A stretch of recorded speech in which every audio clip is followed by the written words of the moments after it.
Hey, Coach. Hey. I was actually going to ask this to Walt, but it actually works for you too. The last 4 games in this season, you can look back.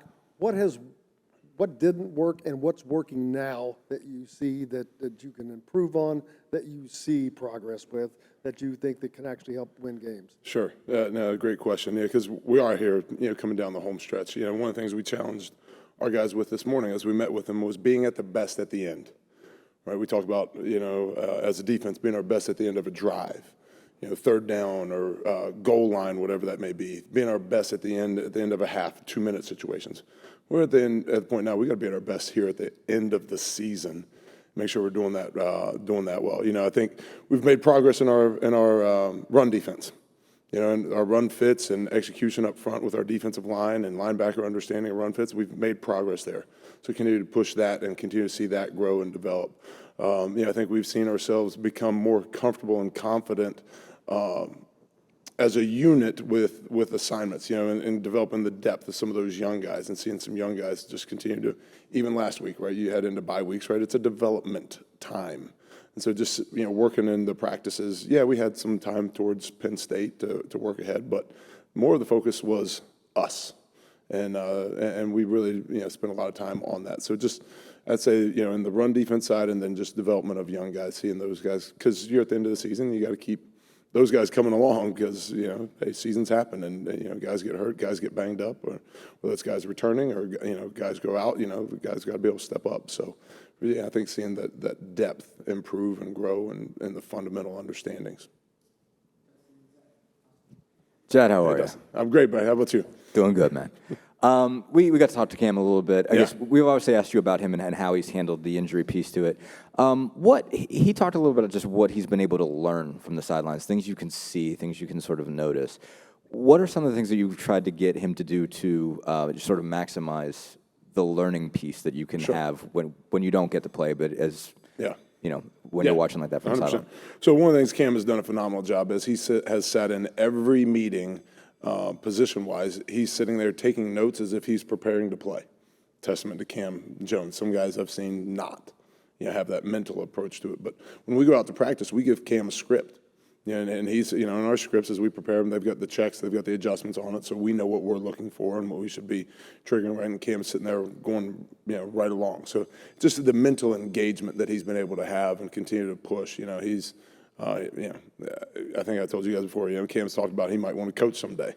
He just taking that ability to take that step back and now start to see the bigger picture of how things fit together. And he was already way ahead than most on that already. But so I think just him just continue to stay engaged in his preparation process, but then also out there at practice to be able to say, okay, this is what the coaches are looking at. This is what they're working towards.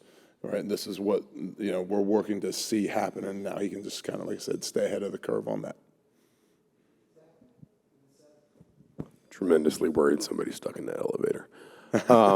Philip Dunham is a guy that Coach Allen talked about today, continuing to kind of flash through the bye week, getting some more young guy development, getting some more reps. We've seen him more on the field the last few weeks. Yeah. What have you seen from him, just in terms of, especially in a secondary that is rather crowded with experienced guys? Yeah, one, his physical upside is tremendous. He has a great tools and skill set for the position.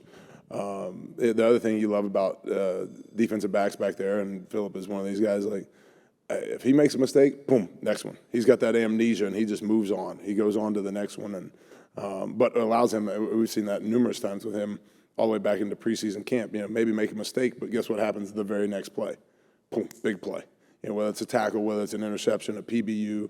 So he just has, as sometimes young guys, they don't know what they don't know. Sometimes that's bad. Sometimes that's good. The ability for him to just be the duck and water off his back and move on to the next one.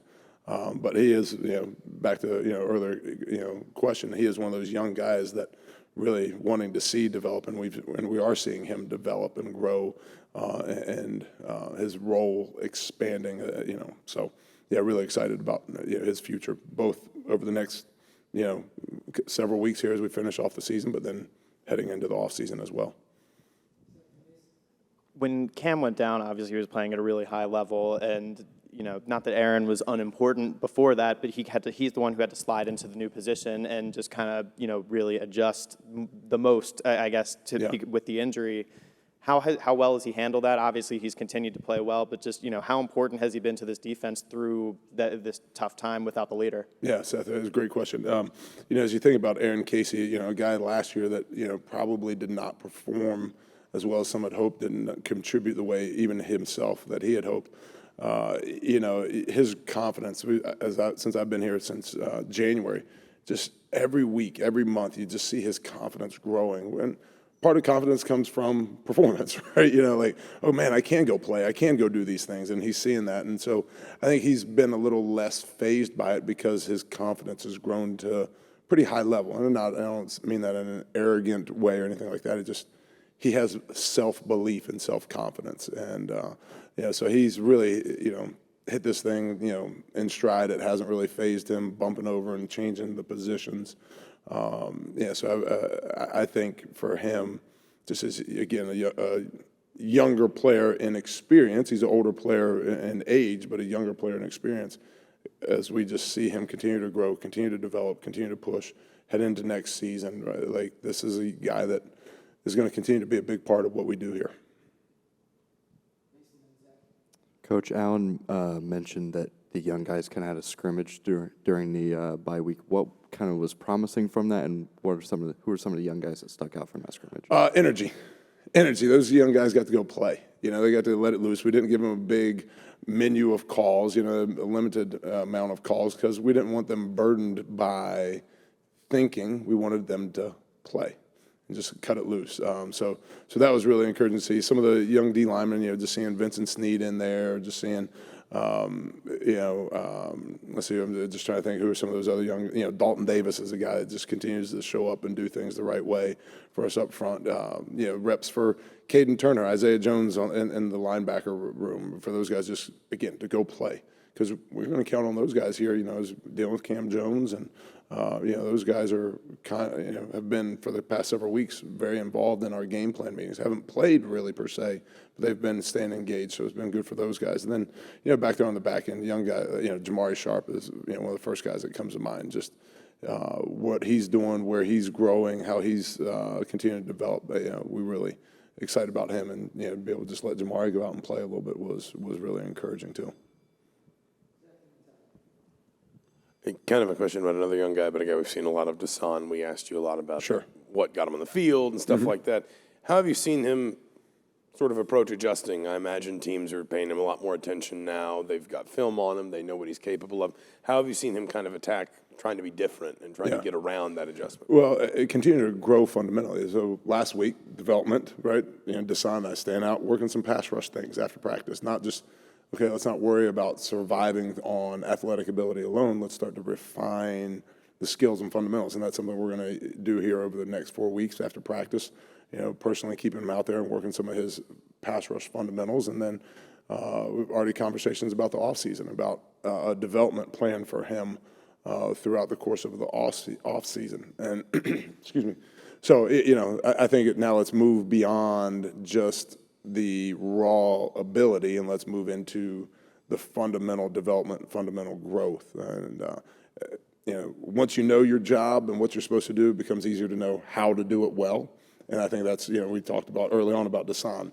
Limited roles, let him learn how to grow, let him learn how to become a college football player. Now, okay, he's understanding those roles and those jobs. Now let's expand the role, but then let's also move into refining the fundamentals and techniques as he grows.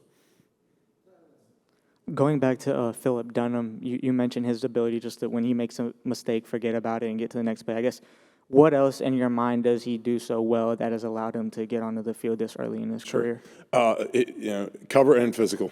Great, two great things for a secondary guy.